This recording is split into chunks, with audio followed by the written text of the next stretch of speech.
이집트에서 여신, 저 하피라는 게 나일강의 신입니다. 근데 여러분 사실 그 관찰력이 깊으시면 잘 보시면 알겠지만 이렇게 젖가슴이 있어요. 그런데도 또 턱수염이 있습니다. 남여를 다 갖고 있는 신이에요. 소위 말하는 암수가 다 있는, 왜 그러냐면 나일강이 그만큼 땅을 기름지게도 하고 풍성한 수확을 갖게도 하고 이 모든 것들이 남성신, 여성신의 그런 요소들을 다 갖고 있다는 거예요. 저 하피라는 신을 숭배합니다. 이집트는요, 여러분 아시다시피 그 나일강 유역에, 그 나일강이 그 이집트의 젖줄이고 이집트의 생명줄인데 거기가 해마다 무려 30피트에 해당되는 엄청난 양의 충족토가 범람을 합니다. 주기적으로.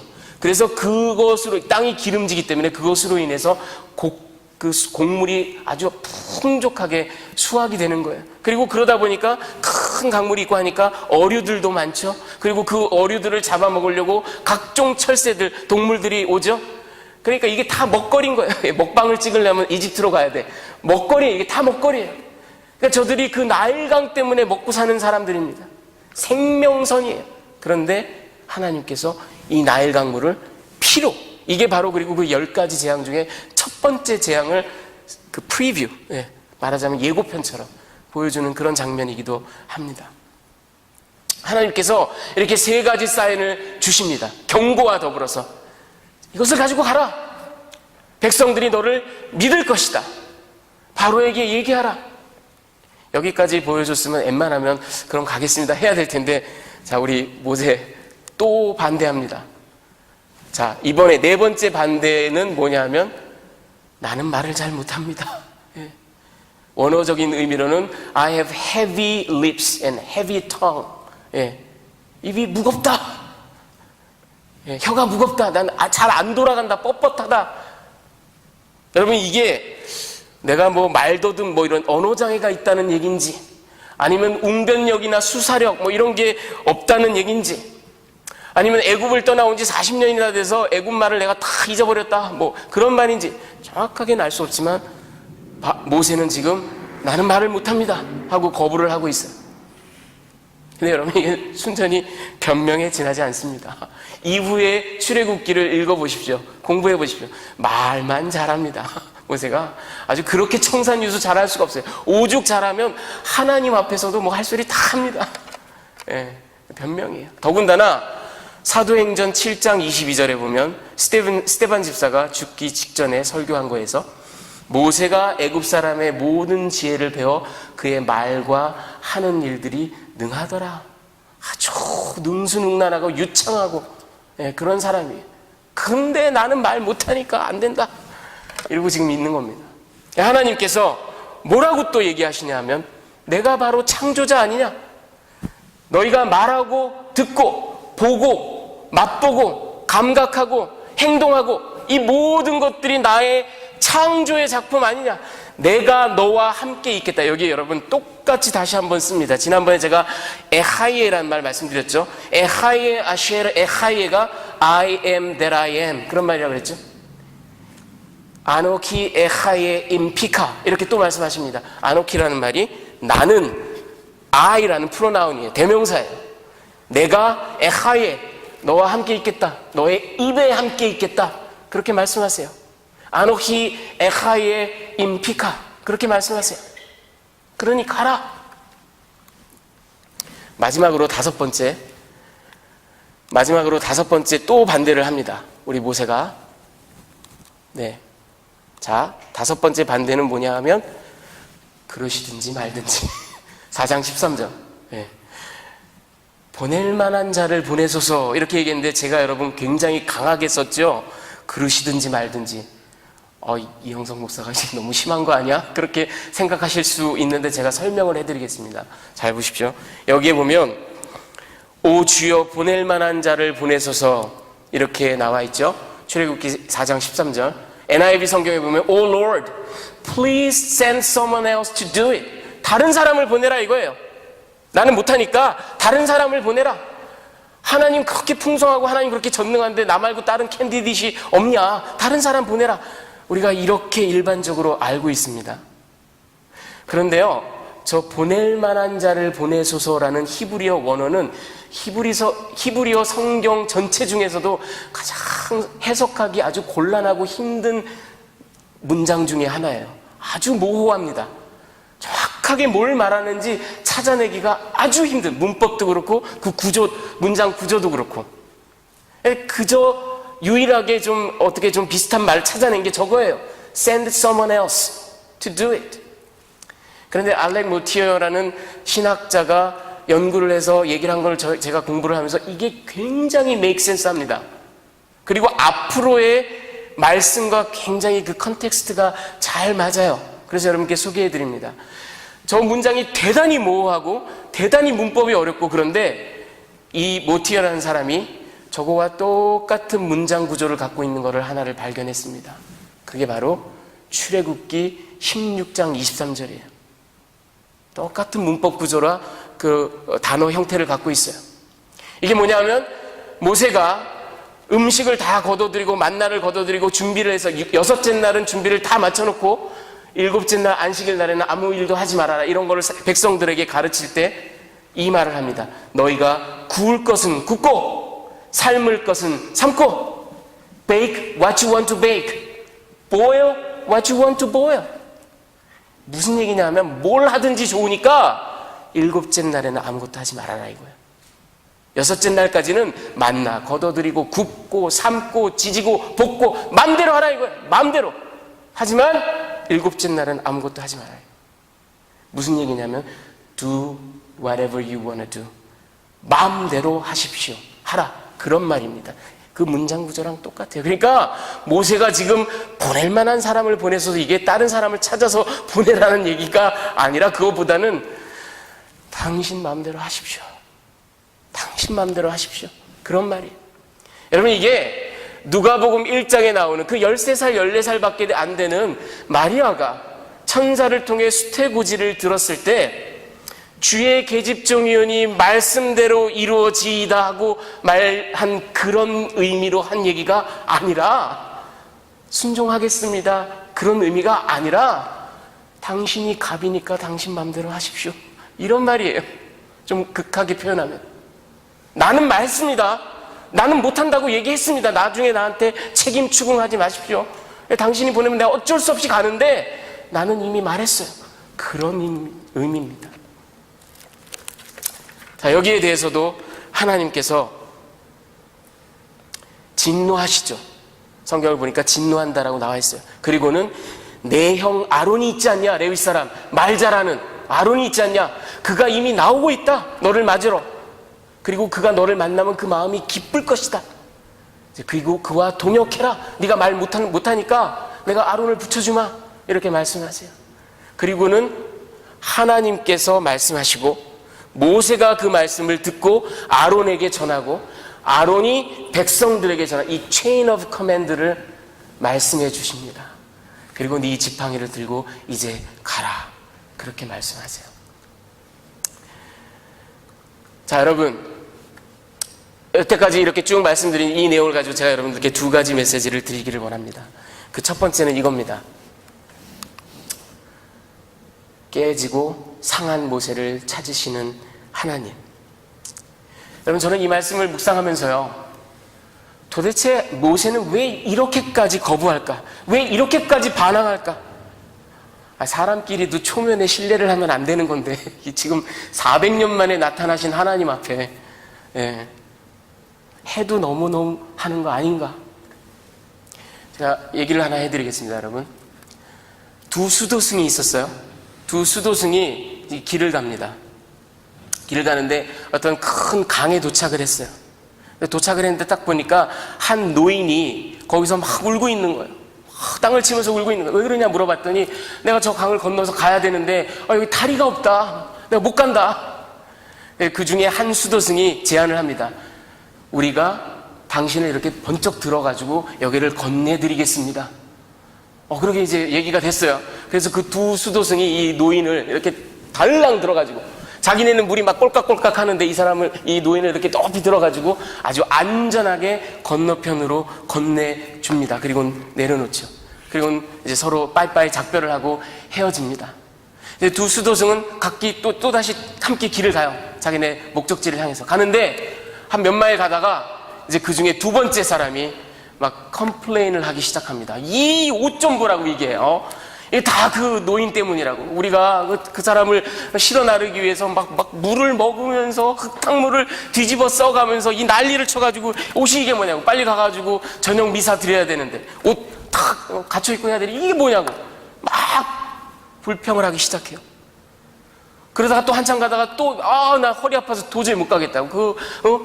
노인 실어 나르느라고 내가 허리가 막 부러질 것 같다고. 너무 아프고 못 가겠다. 막 난리를 칩니다. 근데 그 첫 번째 수도승은 아무 말도 안 해요.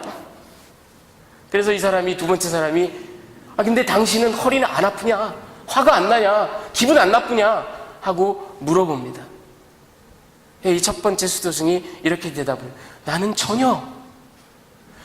당신은 지금 왜 그러냐 하면 아직도 그 할머니를 등에 지고 있어. 나는 이미 5마일 전에 그분을 내려놨어. 이렇게 얘기를 하는 겁니다. 여러분, 많은 상담을 한 그런 상담 사역을 하신 분들이 그 상담 결과들을 쭉 다 종합해서 책을 내서 발표를 했는데, 우리 사람이 번아웃 되고 디프레션이 걸리고 캔서가 걸리고 삶이 파괴되고 하는 것 중에 사람들이 잘 모르는데 상당히 중요하고 큰 요인이 뭐냐 하면 bitterness, 과거에 받은 상처, 거절감, 배신감, 이거를 내려놓지 못하고 계속 이고지고 살아갑니다. 그게 bitterness가 돼서 그 가슴에 응어리가 져가지고 그 사람을 계속 괴롭히고 파괴해서 결국은 우울증, 자살, 암. 저는요, 여러분, 모세가 40년 전에 자기는 이집트의 왕자로 모든 것을 갖추고 있는데 내가 내 백성들을 돌아보리라. 그리고 다 의분에 떨치고 일어나가지고 사람을 쳐 죽일 정도로까지 그렇게 백성들을 돌아봤는데, 정작 언제 누가 너를 우리의 집정관으로, 재판장으로 삼았느냐? 거절, 배신, 몰아내세움. 여러분, 모세는요, 어떻게 보면 자기를 살인자로 잡겠다는 바로나 이집트의 공권력보다 자기를 차버린, 자기를 박대한 자기 백성들에게 훨씬 더 응어리가 져 있었던 듯 합니다. 여러분, 왜 그러냐면요, 이 성경에 말씀이 나와 있죠. 모세를 찾던 바로는 이미 죽었고, 그렇죠? 여러분, 그 바로가 죽으면요, 이건 고대 사회의 기본입니다. 지명수배자들, 살인자들 전부 다 사면돼서 돌아올 수가 있어요. 모세는 얼마든지 돌아갈 수 있었습니다. 근데 40년 동안 돌아가지 않았어요. 모세가 그의 아들을 게르숤, 이방, 낯선 땅의 이방인, 이렇게 이름 붙인 거는요, 저는 아무리 생각을 해봐도 내가 너무 그 땅에 돌아가고 싶은데, 나의 백성들이 있는 곳인데 내가 이 지경이 되어서 못 가는구나. 그래서 이방의 게르숤, 이게 아니라, 우리 여러분들 남자분들 군대 갔다 오면 내가 그쪽을 보고는 오줌도 안 싼다 뭐 이러죠. 그런 것처럼 내가 그쪽은 다시는 안 간다. 나를 박대했어, 나를 미워했어, 이런 거예요. 그런데 이 깨지고 상한 모세를 찾아오신 하나님입니다. 여러분, 저는 이 말씀을 묵상하면서 저를 정말 감동시켰던 건 이거예요. 여러분, 우리는 많이들 그렇게 생각합니다. 하나님이 모세를 준비시키시고 그가 이집트의 왕자고 천문학에, 지리학에, 수학에, 언어에 능통하고 무술도 능해가지고 그냥 한방 치면 사람이 죽고, 그 준비가 다 되어져 있는 모세를, 이 사람이 근데 조금 교만하니까 40년 동안 광야에서 그걸 좀 훈련시킨 다음에 이제 내가 너를 부르리라, 이렇게 생각하기 쉬워요. 여러분, 그게 아니라 그가 물론 구비되어진 것이 있습니다. 그가 물론 갖춘 것들이 있어요. 하지만 지나간 40년 동안 그는 깨어지고 상하고 거절받고, 제가 지난번에도 말씀드린 것처럼 유배자인 히브리인들의 지도자가 되기 위해서 모세도 역시 유배자가 되어야만 했어요. 그렇죠? 히브리인들이 단순히 유배자입니까? 400년 동안 남의 나라에 빌붙어서 찍소리 못하고 강제 노동하고 오죽하면 그 정말 금쪽 같은 자기 아들들을 낳자마자 나일강에 집어던져도 찍소리도 못하는 이 허접한 백성들, 그러니 그들이 겪었을 이 분노, 깨어짐, 상함, 원통, 원망은 오죽했겠어요. 그 브로큰니스는 오죽했겠어요. 그러니 저들의 지도자가 되기 위해서는 모세도 40년 동안 그 브로큰니스를, 그 깨어짐을, 그 상함을, 그런데 하나님이 그를 찾아오십니다. 여러분, 우리는 도처에 너나 할 것 없이 사실은 다 이 모양 저 모양으로 깨어진 영혼들이에요. 제가 성경 공부 시간에 저의 브로큰니스에 대해서도 쉐어를 했었죠. 말하지 않고 있지만 여러분들도 다 그런 아픔과 상함과 깨어짐과 거절감과 배신감과 그 모든 것들을 끌어안고 사는 존재들이 바로 우리예요. 하나님께서는요, 여러분, 우리가 잘나서가 아니라, 우리가 엄청난 박사학위 이런 걸 갖고 있어서가 아니라, 우리가 내세울 게 많아서가 아니라, 우리가 그런 깨어진 존재들이기 때문에 우리를 찾아오십니다. 할렐루야. 여러분, 이게 놀라운 하나님의 메시지예요. 그런 모세를 찾아오셔서 회복시키시고 바꾸시고, 그래서 마찬가지로 깨어져 있는 그 히브리 백성들의 지도자로 삼으시는 하나님, 그래서 저들을 속량하시는 하나님, 이게 하나님의 놀라운 역사예요. 두 번째 메시지는 이겁니다, 여러분. 두 번째 메시지는 좀 긴데요, 자세히 읽으셔야 돼요. 인간의 반항에도 불구하고, 아니 오히려 그 반항 때문에 더욱더 드러나는 하나님의 긍휼과 자비예요. 여러분, 이 끝간대를 모르는 모세의 반항, 여러분, 제가 아까 말씀드렸잖아요. 하나님도 아니고 하다못해 인간 보스인데 그분이 제 이터널 라이프를 주관하는 사람도 아닌데 겁나가지고 그 소리만 들으면 그냥 무릎을 꿇고 네, 알겠습니다.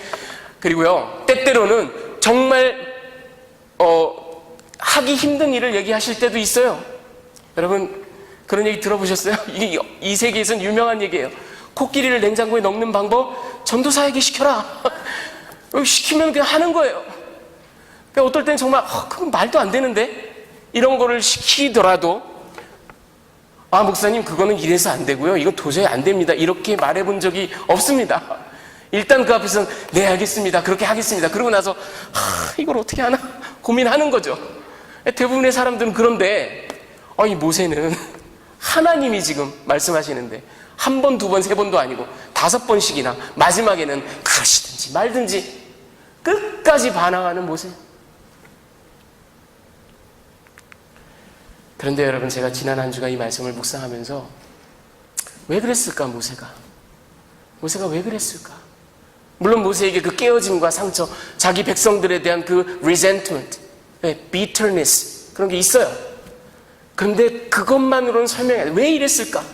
그리고 왜 이게 고스란히 성경에 남아서 우리에게 전해졌을까? 더군다나 이것을 쓴 사람은 당사자인데, 자기가 먼 훗날 모세오경을 쓸 때 그런 건 조금 이렇게 감추고 미화해가지고 한 두 번 하다가 네, 알겠습니다, 이렇게 한 것처럼 쓸 수도 있었을 텐데 왜 조목조목 다 썼을까? 그리고 나서 제가 깨닫고 은혜를 받은 건 이겁니다, 여러분. 그 고집, 그 반항, 그 항변 때문에 하나님의 경륜, 하나님의 능력, 하나님의 wisdom, 지혜, 그런 것들이 여실히 드러납니다.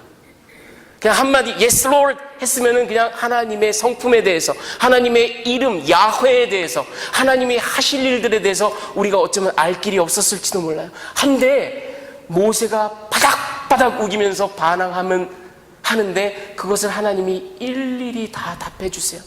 내가 이렇게 하겠다, 내가 이런 존재다. 나는 이런 하나님이다. 다 말씀하세요.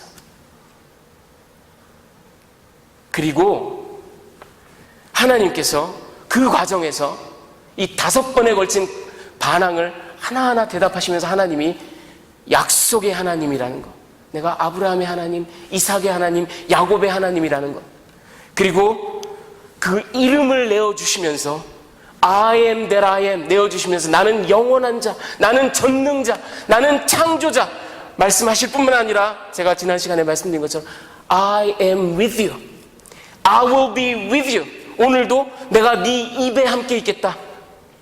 나는 너와 함께 있는 존재다 말씀하시고, 또 그것만으로도 부족해서 정말 파노라마처럼 되어질 일들, 승리할 일들, 하나님의 놀라운 그 권능의 팔이 나타낼 역사들을 쫙 설명해 주시고, 그리고 그래도 못 믿겠다, 백성들이 안 믿을 거다 이러는 모세한테 3가지나 기적적인 사인을 보여주시고, 그리고 나는 말 잘 못해요 이런 모세에게 내가 창조주가 아니니 내가 못할 일이 뭐가 있겠니 말씀하시는 하나님.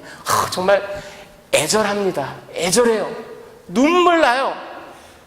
마지막으로 끝까지 반항하는 모세, 그러시든지 말든지 보낼 사람을 보내든지 나는 얘기 다 했어요 하는 모세에게 여러분 14절에 하나님의 말씀이요 정말 기가 막힙니다.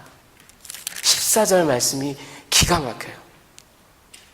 거기 14절에 보면요, 모세가 보낼 만한 자를 보냈어서 그랬더니 여호와께서 모세를 향하여 노하여 이르시되 내 형 아론이 있지 않냐 이렇게 말씀하셨다고 나와 있죠. 그걸 여러분 잘 보면요, 이 문장 구문도 역시 창세기 42장 8절에 나와 있는 접속사랑 같아요.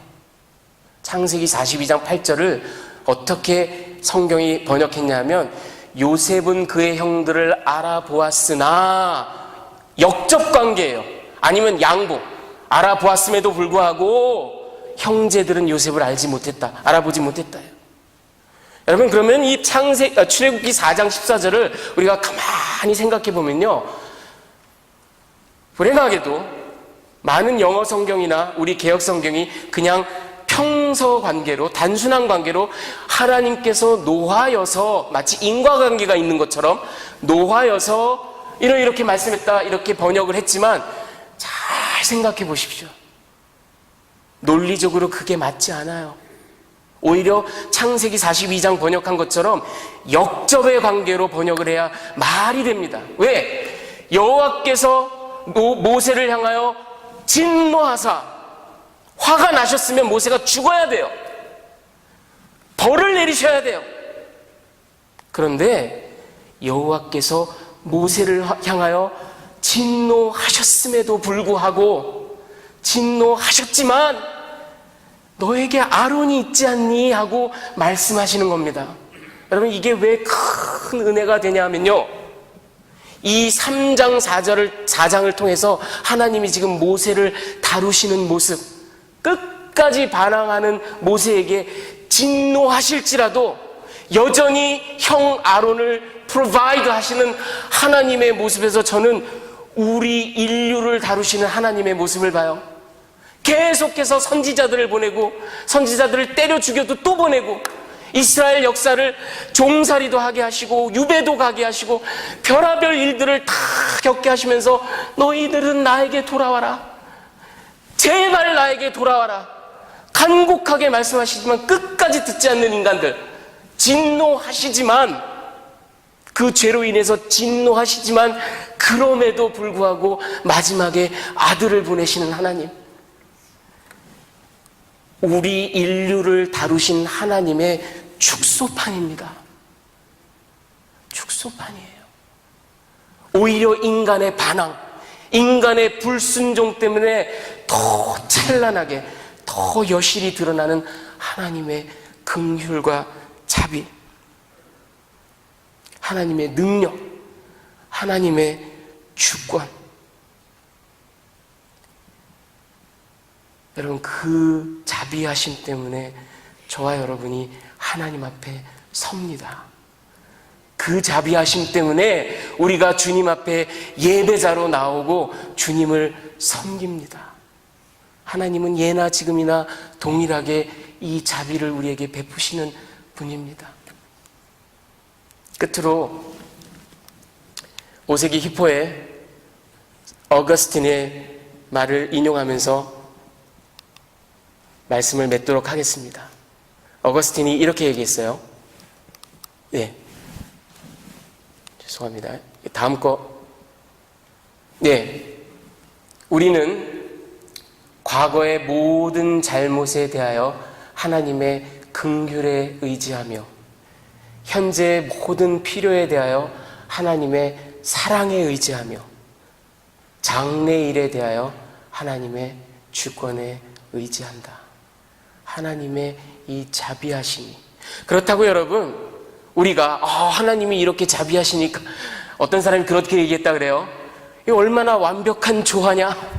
나는 죄짓기를 좋아하고 하나님은 용서하시기를 좋아하고, 그러니까 뭐 우리는 계속 죄짓고 용서하고 그런 거냐? 아니잖아요. 사도 바울도 그 로마서 5장 20절 후반절에 그러나 죄가 더한 곳에 은혜가 더욱 넘치나니 이 말씀을 하시면서, 그렇다고 우리가 죄를 더 지을 것이냐? 그렇지 않다. 왜? 이 은혜로우신 자비로우신 하나님을 우리가 인카운터 하면은, 만나면, 그분의 사랑을 진정으로 만난다면 그분을 경배할 수밖에 없고, 나의 과거의 모든 잘못, 아픔, 좌절, 거부, 상실, 배반, 이런 모든 것들을 덮으시는 하나님, 그리고 그래서 오히려 더 찬란하게 빛나는 하나님의 자비에 의지해서 우리가 하나님 앞에 나아간다는 거예요. 그리고 그 하나님을 영화롭게 하시기 위해서 우리가 실수를 반복하지 않고 하나님을 기쁘시게 하는 삶을 산다라는 겁니다. 여러분, 이 말씀을 깊이 우리 마음에 새기면서 모세를 다루시는 하나님, 모세에게 정말 진노하셨음에도 불구하고 아론을 공급하시는 하나님, 그리고 그 모세를 다루신 것처럼 인류의 모든 역사를 통해서 저와 여러분을 그 자비와 긍휼로 이끌어 오시는 하나님, 그 하나님을 찬양하고 감사하고 그분의 뜻에 순종하며 살아가는 저와 여러분이 되기를 주님의 귀하신 이름으로 축원합니다. 같이 기도하시겠습니다. 할렐루야. 은혜로우신 하나님 아버지, 감사를 드립니다.